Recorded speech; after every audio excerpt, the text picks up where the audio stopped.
My girlfriend of 3 years betrayed me for a younger, more handsome junior, framing me for a crime I didn't commit. Overnight, I became a pariah, a quack doctor accused of causing the death of the stunning actress Diana, who had millions of devoted fans. Disgraced, expelled from the medical community. Then, I was beaten by Diana's enraged fans, had my legs broken, and died miserably in prison. Meanwhile, my ex-girlfriend lay comfortably in the arms of her new lover, on the very bed we once shared. That idiot was only good for one last thing, taking the blame. Baby, thank goodness I have you. I love you. I burned with hatred. If I could, I would kill those 2 backstabbing traitors.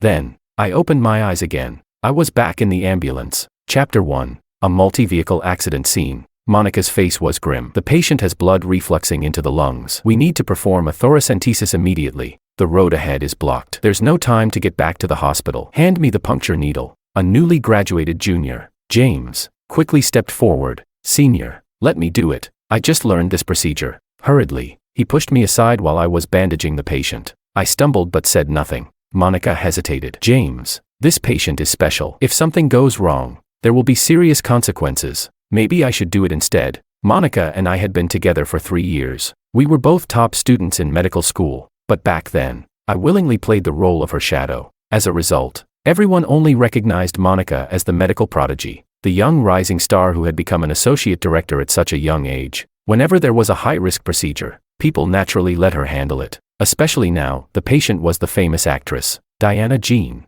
She was not only breathtakingly beautiful but also possessed an irresistible charm that was both sultry and innocent. Her popularity spanned the entire nation. Moreover, she came from the powerful Jean family, rumored to have influence in both legal and underground circles. Their reach was terrifying. Saving her would mean earning the gratitude of the Jean family. James was eager to take this opportunity to climb the social ladder. Oh, come on, senior, James said hastily. You'll be here to guide me anyway, right? Fine. Monica hesitated for a moment but nodded. Although this is urgent, the procedure itself isn't too difficult. Come over here. Thank you, senior. James hurriedly followed her. The patient had fluid accumulation in the lungs. A chest puncture would help drain the fluid. A standard thoracentesis procedure. Think carefully, I said coldly. The risk might not be high, but for a rookie like you, even a small mistake could put the patient in grave danger. In my previous life, I had said the same thing, but they ignored me. At the time, I assumed that since Monica was supervising, there wouldn't be any major problems. So I left to assist with other patients. The thoracentesis was completed. James, his face covered in blood, was trembling with fear.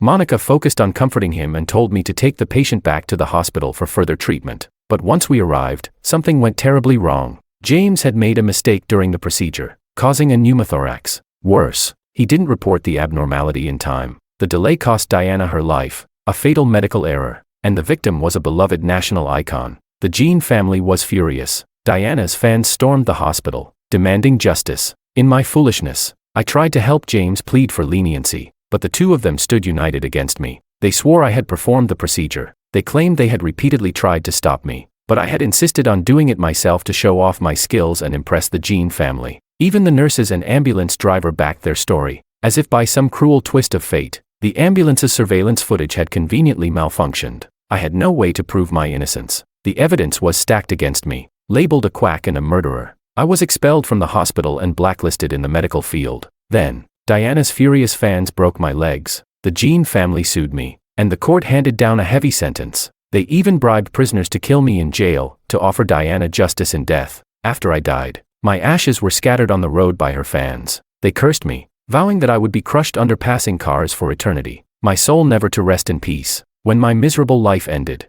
my soul lingered, bound to Monica. I watched as she and James stole my medical research. With it, they published academic papers, and James quickly became a rising medical star. Standing alongside Monica as a peer, I watched as they walked down the aisle together, admired by all. James embraced Monica tenderly, beaming, "Babe, Noah is finally dead." Otherwise, as long as he was alive, it always felt like a thorn stuck in my heart. Monica smiled sweetly, stroking his smooth, handsome face. "Hush, don't bring up such bad luck on our big day. From now on, you'll love me forever, won't you?" My heart twisted in agony. Not only did these traitors kill me, but they climbed their way to success over my corpse. I wanted to rip them apart. And then, I was reborn. Chapter 2. I was back in the ambulance. En route to the accident scene, James was once again eager to seize the opportunity. Just like in my previous life, My warning was completely ignored. Monica cast me a dismissive glance. What's the big deal? It's good for James to get some practice. Besides, with me here, nothing will go wrong. She then sneered. James is smart, unlike you. I was her boyfriend. Yet she had no hesitation in belittling me while praising James. How laughable. Hiding the hatred in my eyes, I chuckled. I'm only thinking about the patient's safety. What if James makes a mistake and the patient dies? James frowned. Senior, how can you say that? I'm a top medical graduate. After all, Monica shot me a look full of disdain. Stop using your extra 2 years of experience to bully a newcomer. Instead of targeting James, why don't you go treat a few more patients? Even the nurse sided with them. Dr. Noah, just let James try. With Monica here, nothing will go wrong. At the hospital, for some reason, everyone treated Monica with extraordinary respect. Whatever she said, even the department head wouldn't dare contradict her. And with her good looks and charisma, it was no surprise that people took her side. Fine, I nodded and, just like before, stepped aside to tend to other injured patients. James smirked and shouted after me, Senior, instead of scheming, why don't you work harder to improve yourself? You and Monica graduated in the same year, yet you're still just a regular physician. James, come over, Monica interrupted, waving her hand. Don't waste time talking to him. Let's start the procedure. While guiding James on positioning the needle, she spoke in a gentle yet deliberate tone. You're different from him. In less than 2 years, you'll surpass him completely. With Noah's limited talent, he's already hit his ceiling as a resident doctor. I remained expressionless as she continued to demean me. This was the same woman I had once loved, my college classmate, my girlfriend of 3 years, the person I had even discussed marriage with. And now, she couldn't wait to trample me into the dirt. In my past life, I had wondered if I simply wasn't as good as James. Now I realized that even back when we first started dating, she often mentioned James, the adorable and lively junior, with a fond smile. After James joined our hospital, Monica's favoritism became blatant. She openly praised him while stepping on me. Back then, I convinced myself that she was just looking out for a junior colleague, but looking at it now, she never loved me, so why would she care about my feelings? Feigning exhaustion, I sat off to the side, subtly angling my phone under my arm to capture the scene inside the ambulance. The multi-vehicle crash had turned the road into complete chaos. Just as our ambulance arrived, another rear-end collision occurred behind us, forcing the police to manage the scene. Apart from Diana Jean, the other patients had relatively minor injuries. Emergency treatments had already been administered, and the nurses were handling wound cleaning. Nobody paid attention to my small action. Inside the ambulance, Monica and James were supposedly performing emergency care, but their smiles, their flirtatious gazes, any outsider would think they were a couple on a date. No wonder James had made such a foolish mistake in my past life. Despite Monica's presence, they weren't even focused on the patient. Poor Diana. Her injuries had only resulted in pulmonary blood reflux from the impact, a completely treatable condition if handled promptly. Yet, because of this idiot James, she was doomed. I watched silently. James completed the puncture procedure. Because of his poor technique, blood sprayed onto his face, making him pale with fear. Monica immediately consoled him, gently patting his head. It's okay, James. It was just an accident. Come here, let me wipe it off. Just then, the road ahead was cleared. Monica helped James out of the ambulance, then turned to bark orders at me. Noah, get in. You'll take the patient back to the hospital. I didn't argue. Calmly, I pocketed my phone and boarded the vehicle. Chapter 3. Back at the hospital, chaos ensued as everyone scrambled to handle the aftermath of the massive multi-vehicle accident. It wasn't until nearly 10 at night that I finally had a moment to sit down and order some takeout. Just as I was about to place my order, a lunchbox was placed in front of me. Master, you've been busy all day. You probably haven't eaten yet, right? It was Helen, one of the newly graduated interns assigned to me. Each newcomer was paired with a senior doctor for guidance. Monica had eagerly volunteered to mentor James. Helen, on the other hand, had been randomly assigned to me. She had a baby face, fair skin, and a youthful, cheerful demeanor. Opening the box, I saw 2 meat dishes and 2 vegetables. It was a hearty meal. A warm feeling spread through my chest. Thank you, Helen grinned. No problem. I saved this for you at the hospital cafeteria this afternoon. With such a big accident today, I knew you wouldn't have time to eat. Just as I was about to dig in, James walked in with Monica. Immediately, James sneered. Wow, Noah, not bad. Everyone else has been too busy to eat, but you've got someone personally delivering food to you. Quite the charm. Huh. Then, deliberately raising his voice, he added, Helen's been bringing you food and drinks every few days. A younger junior and her cold, aloof senior. What a perfect match. You two aren't, you know, actually a thing, are you? The entire room went silent. Everyone turned to look at us with strange expressions. At this hospital, everyone knew Monica was my girlfriend. Helen's face instantly flushed red. James, stop making things up. My mentor has been guiding me for so long. I saw how exhausted he was and just wanted to save him a meal. What's wrong with that? James smirked, his tone mocking. Oh, and are you doing this out of gratitude, or are you trying to cozy up to him? I waved my hand dismissively. Ignore him. Helen, some people survive purely on their ability to stir up drama. Their minds are filthier than a sewer. You. James' face turned red with rage. Monica's expression darkened as she glared at me. Noah, when did you become so sharp-tongued? I replied calmly. I learned it from the person standing next to you. It's just a joke, right? Isn't James the one who loves joking around the most? In the past, James had humiliated me publicly countless times. Whenever I got angry, he would play the victim, claiming it was all just a joke. But now, the tables had turned. James staggered back, holding his head dramatically. Monica quickly rushed to support him, concern flooding her face. James, what's wrong? Then, she turned and snapped at me. Noah, you know James has a weak constitution. Yet you still provoked him. Apologize. James quickly shook his head, feigning weakness. It's okay, Monica. I'm just exhausted. My blood sugar is low. Without hesitation, Monica reached for my food. James has low blood sugar. Give him your food. You can order something else. I couldn't help but laugh. The audacity. Without hesitation, I closed the lunchbox and pulled it into my arms.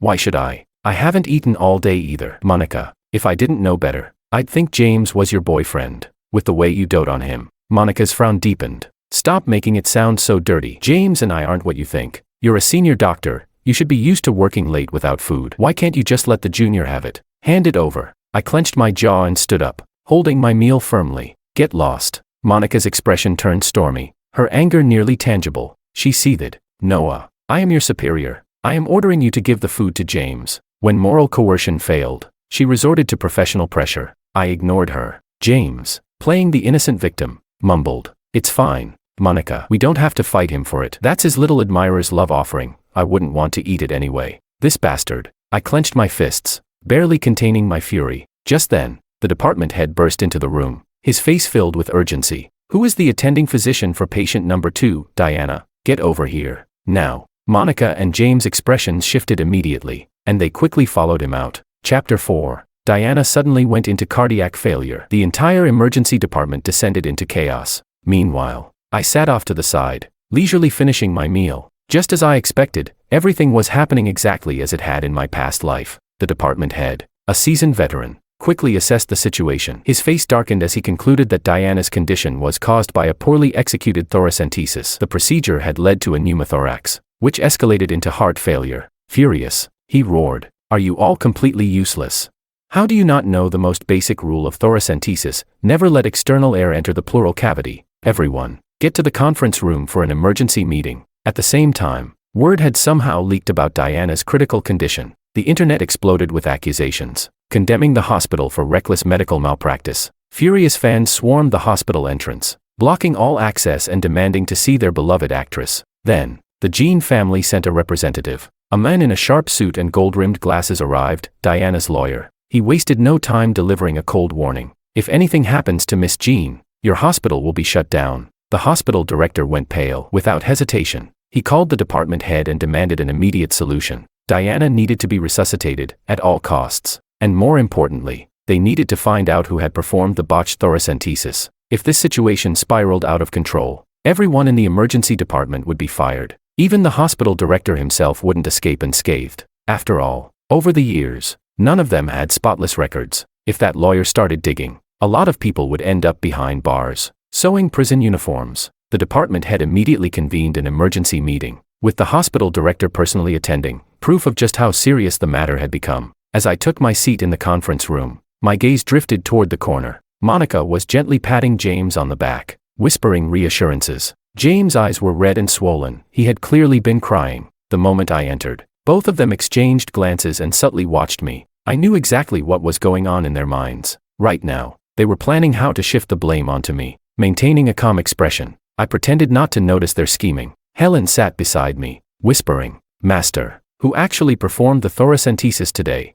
Only 3 people had been in the ambulance with Diana, me, Monica, and James. Now, the entire room was buzzing with hushed conversations. It definitely wasn't Deputy Director Monica. She wouldn't make such a basic mistake. Noah has been here for over 2 years, he wouldn't either, so it must be James. I think so too. The puncture wound on Diana looks like it was done by someone inexperienced. But James has been interning here for months, and Monica was supervising him. How could he screw up this badly? Come on. We all know Monica's been doing his work for him. His internship reports were practically written by her. He even prescribed the wrong medication before and nearly killed a patient. Honestly, it's terrifying that someone like him is going to be a doctor. No one in the room was an idiot. A little thought made it obvious. James was the most likely culprit. But I knew James wasn't done yet. His most despicable move was about to come. The department head coldly fixed his gaze on James. James, did you perform the thoracentesis? James immediately choked back a sob. I know, everyone doubts my skills. They think I'm responsible for every mistake. It's true that I mentioned wanting to try the procedure at the scene, but...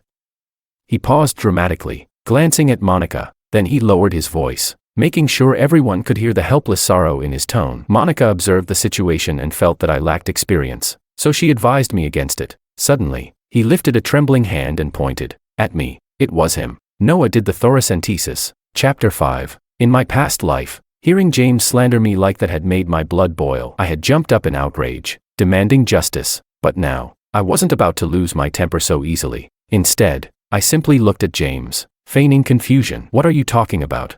Weren't you the one who performed the thoracentesis? You were the one who just learned the procedure and were so eager to try it out. I even advised you against it, warning that it wasn't safe. But our dear Deputy Director Monica reassured us, swearing that as long as she was there, nothing would go wrong. And in the end, you were the one who got sprayed with blood when you removed the needle. You were also the one who told me to take the ambulance back alone. You're really shameless, twisting the truth like this. Then, I turned deliberately toward Monica. Monica, aren't you going to say something? Aside from the ambulance driver and the nurse, she was the only one who had witnessed everything. Monica met my gaze with chilling indifference and declared decisively, even though you are my boyfriend, don't expect me to cover for you. Noah, you were the one who performed the thoracentesis, take responsibility for your actions. The room erupted into murmurs. Monica continued piling the blame onto me. Originally, after stopping James, I should have performed the procedure myself. But Noah insisted, he volunteered. I reminded him that he wasn't as skilled as I was and told him to let it go. But he said this was a rare chance to earn the favor of the Jean family. He even begged me,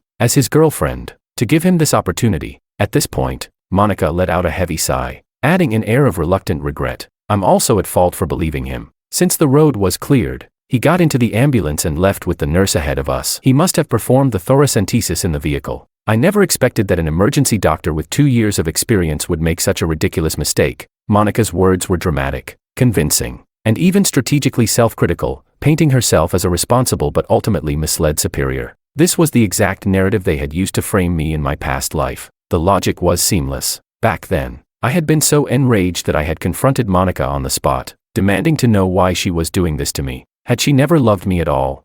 But she had merely sneered. Don't try to guilt-trip me. No matter how much I begged or how devastated I was, Monica had never shown even a sliver of remorse. I had stared at her in disbelief, feeling as though my very soul was being crushed under the weight of my betrayal. But this time, I chuckled coldly, my voice dripping with mockery. 3 years together, and I was actually dating a beast in human skin. Fine, let's check the surveillance footage. James smirked. What a coincidence, the footage is corrupted. In fact, we suspect you tampered with it on purpose. Monica shot me a disdainful look. With no footage, you thought you could pin this on James, right? How vile can you be? Unbelievable. The hospital director slammed the table in fury, glaring at me. Noah, I can't believe you're this kind of opportunist. I glanced at him calmly. So even the director was biased. No wonder Monica was treated like royalty in this hospital. And when it came to tampering with the surveillance footage, only a select few had the authority to access and alter it. The department head had been busy in the ER all morning. The 2 deputy directors were away at a medical training seminar.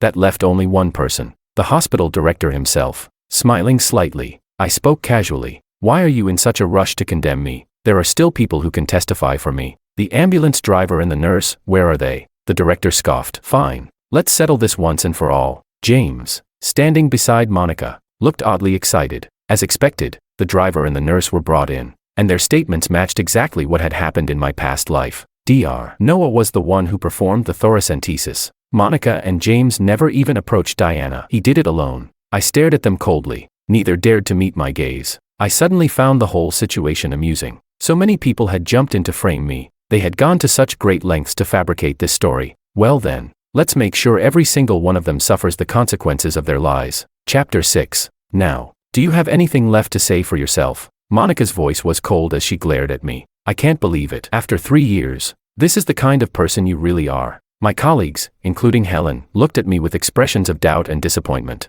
Betrayed by everyone. This was exactly what had happened in my past life. Call the police. The hospital director roared. Inform the authorities and the Jean family, now that we've found the culprit. This quack who deliberately harmed a patient has no place in this hospital. He must be held accountable. They were offering me up as a scapegoat. As long as they threw me under the bus, they'd be safe. But I remained calm. Let them make a scene. The bigger, the better. Just then, something's wrong. A nurse rushed into the room, her face filled with panic. Diana's condition is worsening. She's in cardiac failure because of her accident injuries and the excessive bleeding from the thoracentesis. She's now severely anemic and in critical condition. Move. Get to emergency resuscitation. The department head shot to his feet. Monica, get over here. Monica hurried after him, but not before throwing me a cold glance. Noah, I'm so disappointed in you. Disappointed?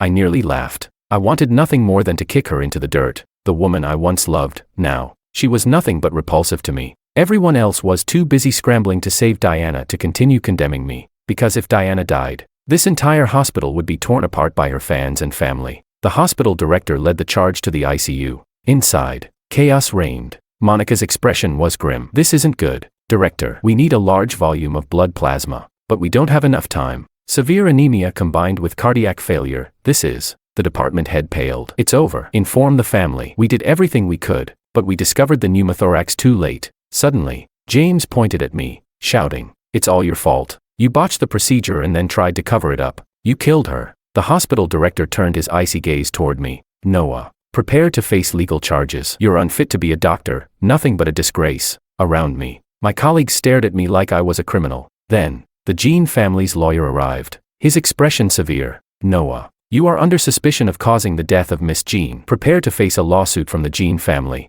But before he could say another word, a voice echoed from outside the room. "Make way. The plasma is here. Hurry up. We need to save her." The person rushing in was Julia, one of my fellow emergency doctors. She walked in, confused by the crowd in the ICU. "Seriously, this is an intensive care unit. What are you all standing around for? Get out. We've got emergency blood plasma. If we move fast, we can stabilize her." One by one, the onlookers left, their expressions dazed. James stood frozen, dumbfounded. He turned to Monica. "Senior, did you arrange for the plasma?" Monica looked equally stunned. "No, we didn't even get a chance to contact the blood bank." "How did it arrive so fast?" She furrowed her brows, muttering. "But no matter, if we have enough plasma, we can keep Diana stable. However, you." Then, suddenly, she turned and pointed a finger at me. "You, the real culprit. Don't get too comfortable just yet. You still don't deserve to be a doctor. Prepare to be thrown out of this hospital." I watched as the plasma was delivered to the ICU.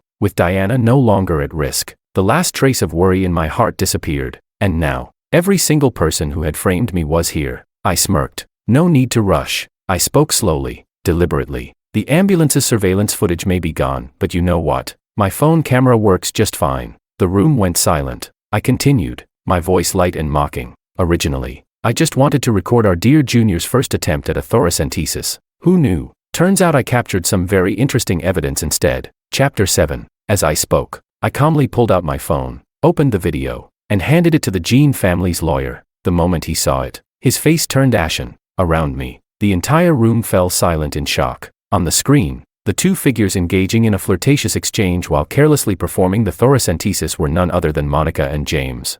Monica was holding James' hand, guiding his movements with a smile. The two of them adjusted their positioning leisurely, their eyes locked in what could only be described as an intimate exchange. If not for the patient lying between them, no one would have guessed they were supposed to be performing an emergency procedure. James even cracked a joke mid-procedure, trying to make Monica laugh. And she did, her laughter shaking her entire frame, her focus completely removed from the task at hand. The video clearly captured the moment their distraction caused a slight deviation in the needle's placement. Then came the disaster. As James pulled the needle out, blood sprayed all over his face. Panic-stricken, he leaped back, shrieking in terror. Monica immediately dropped everything to console him. The nurse in the ambulance rushed over, handing him gauze to wipe his face, and in that moment, all three of them forgot one crucial step. They failed to seal the puncture site. The open wound allowed air to rush into Diana's chest cavity, triggering the pneumothorax. I shifted my gaze toward Monica and James, watching as their faces twisted in horror. I didn't intend to go this far, I said, my voice calm yet laced with quiet fury. Monica, after 3 years together, not only did you cheat on me, but you also tried to destroy me alongside James. Do you even feel an ounce of guilt? My eyes turned red as I spoke. This part wasn't an act. This woman had wasted 3 years of my life, 3 years of love, trust, and devotion, only to repay me with betrayal and malice. As doctors, your priority should have been saving a patient's life, but instead, you were busy flirting. Are you both insane? Then, I turned to the nurse and the ambulance driver. Their faces looked as if they had just swallowed a live cockroach. I don't know why you two decided to lie, I said icily, but now that the truth is out, don't you think you owe me an apology? The nurse hesitated before stammering, but I really did see you perform a thoracentesis in the ambulance. I scoffed. That was a second puncture, to fix the mess he made. The moment I got into the ambulance, I realized the pneumothorax was severe. I had no choice but to perform a second thoracentesis to release the excess air. If I hadn't, do you think Diana would have even made it this far? I let out a bitter chuckle. I hadn't planned on revealing this. After all, exposing it would have severely impacted Monica's medical career. For 3 years, I actually considered protecting your dignity, but you threw that dignity in the trash yourself. Chapter 8. For a brief moment, the room was completely silent. Then, chaos erupted. Holy crap. So this is the truth. Noah got completely screwed over. His girlfriend cheated on him and made him clean up her mess. This is insane. If he hadn't recorded the video, even if he had 10 mouths, he wouldn't have been able to explain himself. Monica always looked so dignified, but she's actually disgusting. She betrayed her own boyfriend and tried to destroy him. And James, that guy played the innocent puppy act, but he's rotten to the core. The tide of public opinion had completely turned. I glanced toward the hospital director and the department head. Now, am I finally cleared of suspicion? If it weren't for my second thoracentesis, Miss Jean wouldn't have survived until now. But instead of being grateful, these two tried to frame me. Director, Chief, I'm truly heartbroken. I even made sure to rub my eyes, making them appear slightly reddened. If Monica could act, then so could I. Helen, looking guilty, quickly handed me a tissue. Master, I'm so sorry.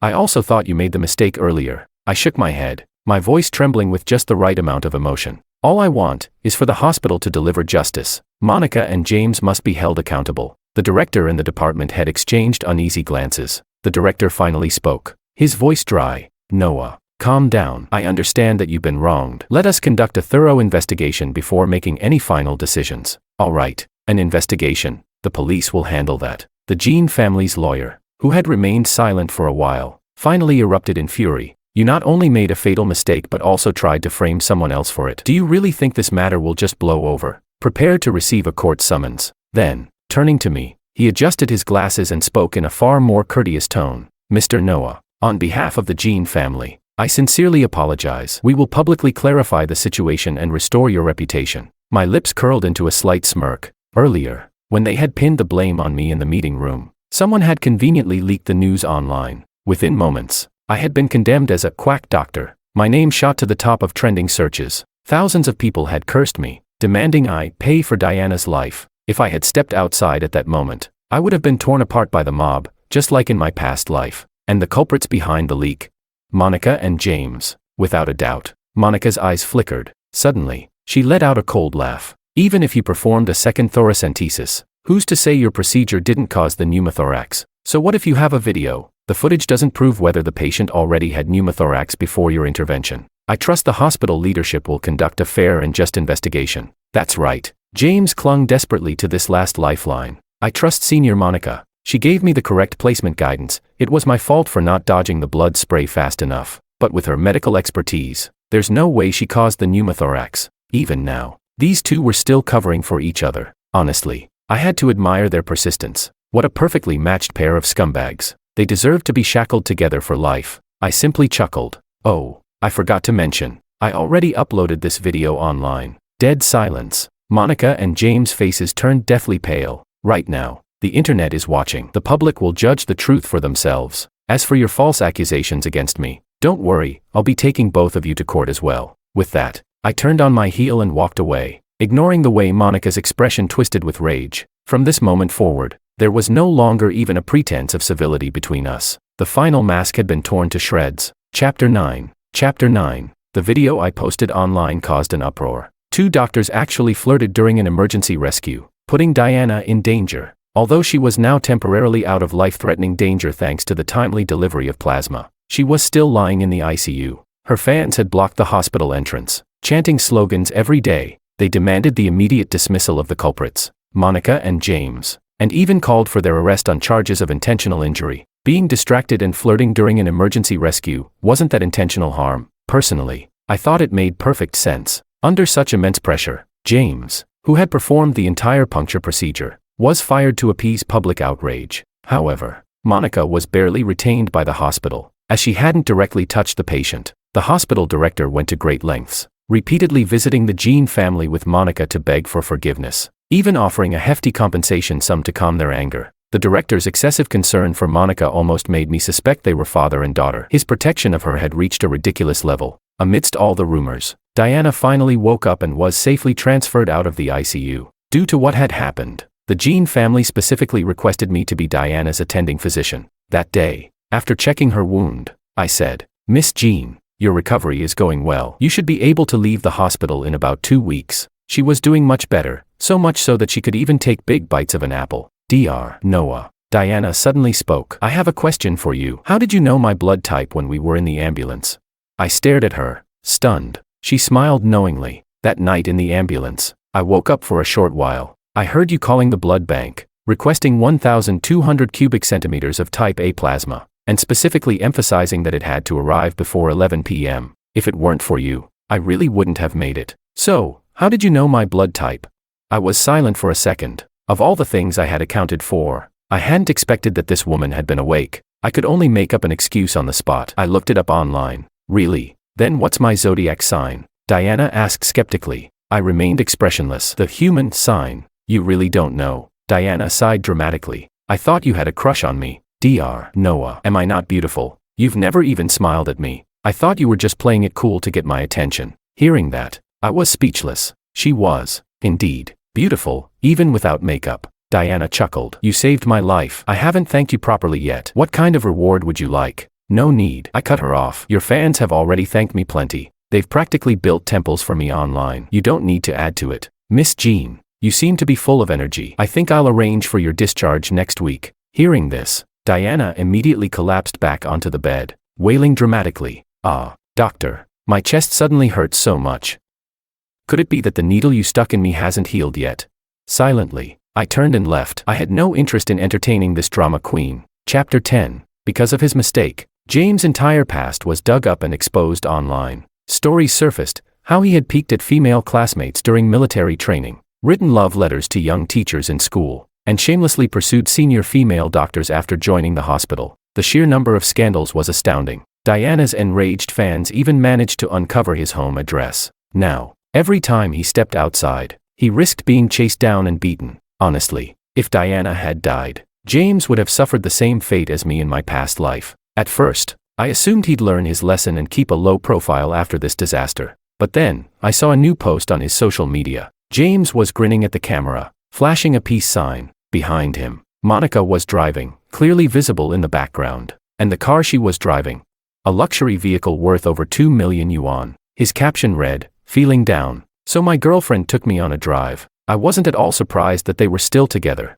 Scumbags like them deserved to be shackled together for life. But what did surprise me was the car Monica was driving. James' family background had already been fully exposed online. His parents were regular salary workers. There was no way they could afford a car like that. And in the photo, I noticed something else. A plush toy hanging from the rearview mirror, pink stickers decorating the windows. There was no way this was a rented vehicle, which meant this luxury car belonged to Monica. But that didn't make sense. Wasn't Monica supposed to be poor?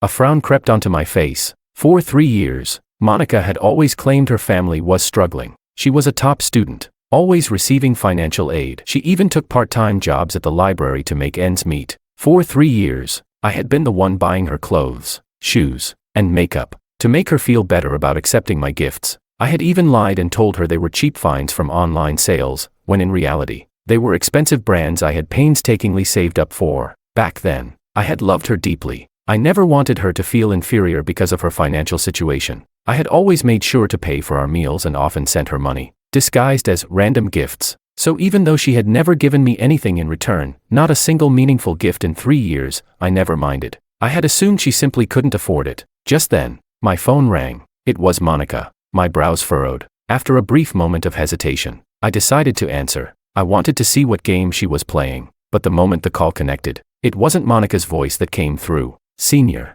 James' voice was dripping with smugness. Did you see my latest post? I made sure to post it just for you. What do you want? I asked flatly. Don't be so cold. I'm actually calling to thank you. Even through the phone, I could hear the grin in his voice. If you hadn't framed me and caused my downfall, the fans wouldn't have attacked me. And if they hadn't attacked me, Monica wouldn't have felt so bad for me and taken me on this trip. Right now, I'm living in her house. Then, with an infuriating laugh, he added, want to know something funny? Monica is actually loaded. She owns multiple luxury cars and a mansion worth tens of millions. She told me the reason she hid her wealth from you was because she was afraid a social climbing peasant like you would cling to her forever. Man, I feel bad for you. You actually believed she was poor. God, that's hilarious. When Monica and I get married, we'll be sure to save you a front row seat. Then, he hung up. I sat there, my grip tightening around my phone. So, Monica had been lying to me for 3 whole years. The real fool here was me. Not only had my girlfriend cheated on me, I had spent 3 years acting as her personal ATM. Every penny I had saved, every meal I had skipped, every sacrifice I had made, had all gone straight into her hands. I remembered how I had lived on plain buns and pickled vegetables for 2 months just to buy her a professional outfit for her first hospital job. Not once had she ever said, you don't need to do this. I have money. I clenched my fists. 3 years. I had given her everything. And in the end, I had been nothing more than a joke to her. Chapter 11. My mind was still a whirlwind of emotions when my phone suddenly rang again. An unfamiliar number. Noah. Though I didn't recognize the caller, the cheerful voice instantly gave it away. Gene actress. I sighed. You're just 1 hospital room away. Couldn't you save on phone bills? I called for you. I even pressed the nurse call button, but someone else came instead. I paused for a moment. I had been so caught up in my thoughts that I hadn't even noticed. Come over. I have something interesting to show you. Though a bit skeptical, I decided to head to her room. When I arrived, Diana was grinning as she handed me a photo. The moment I saw it, my eyes widened in shock.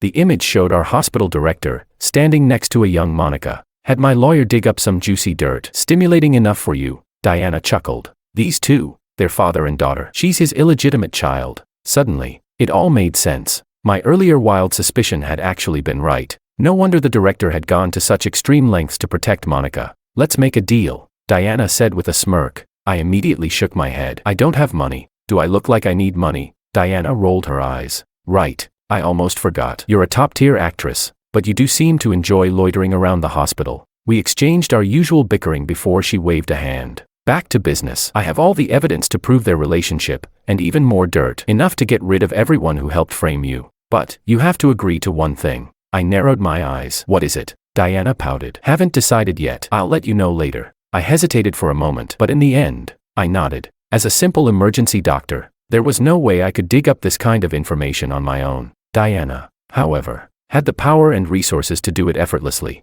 Soon, the internet exploded with yet another scandal. It was revealed that Monica, one of the doctors involved in the recent medical negligence incident, was actually the hospital director's illegitimate daughter. And after the incident, he had gone to great lengths to protect her. This news alone shattered the director's carefully maintained public image. After all, he had a legally recognized wife and 2 children, and they had always seemed like the perfect, loving family. Now, his wife was demanding a divorce, unwilling to be humiliated any further. And then, even bigger scandals broke. It was discovered that the hospital director, along with several other staff members, had been colluding with pharmaceutical companies, overpricing medication for profit. The corruption ran deep. The director, the department head, the ambulance nurse and driver who had falsely testified against me, and even several of Monica's usual cronies were all implicated. The scale of the fraud was enormous. The hospital director was immediately dismissed, and his assets were frozen. Further investigation into his personal records revealed that he had not just 1, but 2 mistresses, hiding nearly 10 million yuan in assets under their names. One of those mistresses, Monica's biological mother. The scandal was so massive that the director's family swiftly cut all ties with him, finalizing their divorce in record time. And as for him, he now faced a lengthy trial and near certain imprisonment. Others involved, though on a smaller scale, were also fired and sentenced to anywhere between a few months to a few years in prison. With so many positions suddenly left vacant, the hospital was in urgent need of new leadership. And just like that, The new hospital director directly promoted me to department head. I never would have guessed. After all my years of hard work, this was how I would finally get my promotion. Chapter 12. After everything that had happened, I decided to take Diana out for dinner as a gesture of gratitude. I even gritted my teeth and booked an expensive restaurant. I arrived early, ordered the food, and, feeling particularly generous, spent a small fortune on a 35,000 yuan bottle of wine. After all, the young miss had expensive tastes. Even during her hospital stay, her meals had been specially prepared by private chefs. If I was going to thank her properly, it had to be done with sincerity. As I waited, a familiar figure suddenly appeared at the restaurant entrance. Monica. She must have dug up my whereabouts somehow. She looked disheveled, exhausted, and the dark circles under her eyes were impossible to miss. The moment she saw me, she rushed over, forcing a smile. "Darling, I finally found you. Why haven't you been answering my calls?" I coldly reminded her. "We broke up. Why would I answer?" "No." Monica's expression grew desperate. "I was wrong. I really know I was wrong. Can't we get back together? I'll make it up to you, I swear. It was James. He seduced me first. It was my fault for not resisting." I chuckled and shook my head. "Monica, I have no interest in getting back together with you, but I have hired a lawyer to compile all the evidence of your defamation and the years of fraud you committed against me by pretending to be poor. You do realize that's considered scamming, right? From now on, the only place we'll be meeting is in court. Now, get lost." Monica's face turned deathly pale. She stammered, I don't have any money." "Darling, please, don't be so cruel to me." Her assets had all been frozen because of the hospital director's scandal. "Of course,